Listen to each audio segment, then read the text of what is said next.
can demo some of the principles that we use just having a little chat. Okay, sure, yeah. Yeah? Yeah, sure. Alright. So, simple basic grab. For example, how a bagua would comfortably build with such a thing, But basically, what I have to take into consideration is the situation and who you are and what threat you pose to really. If it's a real threat, then I would just have to go straight in here. That's where I'm going to go.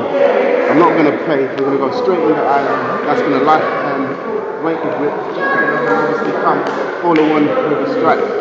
That would be one way. I like the way when he was there, this hand. Yes, took control. Checking. So took control. This hand. Yeah. So listening as well, what my intention is. With this hand. Yeah. Here. Uh-huh. Yeah, so that would Good be, stuff. That would be one way to do it. But you obviously, you only use as much force as the situation that you find yourself in. So you wouldn't really ever crush, let's say, your opponent, so to speak. It depends on, it really depends on the situation. These are options that are open if need be.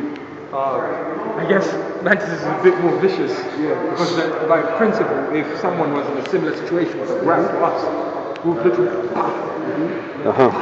and then Straight over. Immediately. That's how we normally discriminate. But I really like the idea of having to apply as much necessary pressure as the situation dictates. Yes, I really like that approach. That's really it's really a moral thing. Do you understand? So obviously, depending on the situation, depending on the antagonist, and depending on the urgency, because it could be an urgent matter. Because if you're holding me here for real, so you've got me. The fact of the matter, there could be other opponents. You get what I'm saying? So I might have to just attack there. But if there's someone there, so what I did, I've already come here to your eyes here, come this way here, because there was another opponent there. So it's an urgency. So it's an urgent situation. I've got no time to play around. There's 2 people or 3 people. I just got to pull them and just come around. You get what I'm saying? So I've struck that person here. I've struck this way here. Yeah? Or if it's a block, if it's a knee block. You understand? I'm still going to come with the strike. So you need that opponent behind you. Do you understand? So I'm coming here, strike, and then deal with it. So it depends on the mentality and the urgency of the situation when you apply the correct force for that situation. So that's something that is very good ethos, especially in our environment today, because we have to use what's defined as reasonable force. That's right. So it works very well. Yeah, exactly. So we're not out here breaking people's limbs. No. Dictates.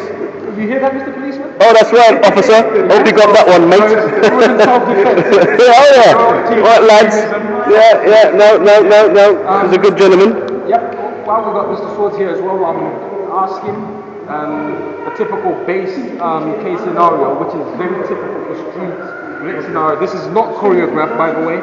If anyone who knows me, I don't believe in choreography, but I believe Wow, for that. martial arts, you cannot count for, just like you said, there's no set scenario. You don't know what your opponent's going to do, you don't know what mood you're in. You might walk around the corner, in the wife, the child, someone's upset you. How many? Exactly, you can't control that situation. So what I want to do is I'm going to try doing the case scenario, because I've got a bit of experience working in security. So I kind of see what the atypical untrained thug would tend to do in a case scenario in the street.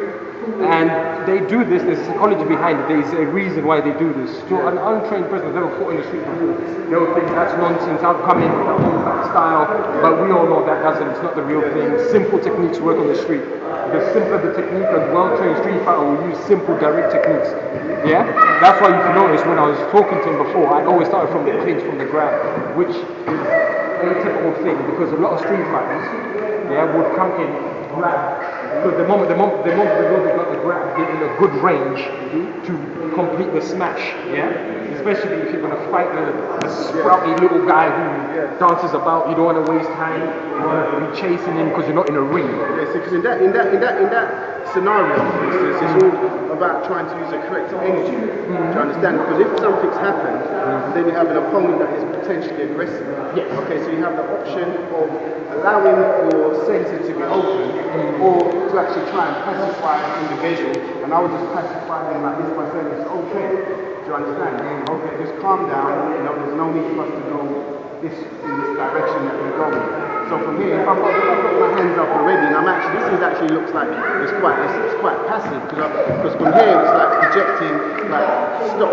That's a subliminal message, because it's like, stop. Do you understand? So someone's going to stop. So, technically speaking. So from here, I've got this up here, so it's already like a defensive motion.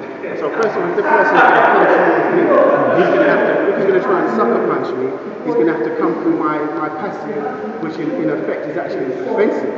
An offensive position. So I'm saying, okay, there's no need for this, and I've actually readied myself, I'm prepared now. So anything that you do, I said, calm down, there's no need for this. Okay, and then if the person continues, because obviously they'll have to come through you, and if they come towards you, then obviously you neutralize them. Yeah, and just for the other people who are not aware, if study the science behind this, even though it's traditional martial arts, there's psychology behind it. Police officers use it